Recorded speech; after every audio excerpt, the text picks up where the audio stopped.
Guys তোমাদের গলা funny comments গুলো পড়বো, লেটস গো। চাচারে জিগাইছিলাম ভোটটা দিবেন কোনখানে। আমি ভোট দিতে চাই আপনার পিছে। শহীদানের চাচাকে ডাক দিয়ে বল তোমার মাঝখানে দিতে। চাচিয়ে ডাক দিয়া কয় ধানের শীষের মাঝখানে। तो चलिए शुरू करते हैं। ব্যাকপাটের মাঝখানে দিমো বল। কেউ কিন্তু ব্যাকপাটের দিকে তাকাবেন না, নজর লাগবে। আপু আপনার মাথা এমন কেন, কিছু দিয়ে রাখছেন নাকি? দানা শিশুর লোক তো তাই এমন।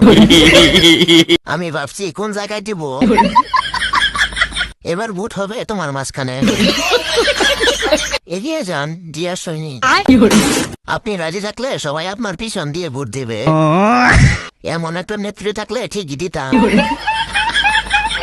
আপনার ক্যামেরাম্যান নিজেকে কিভাবে কন্ট্রোল করে রাখে বুঝি না।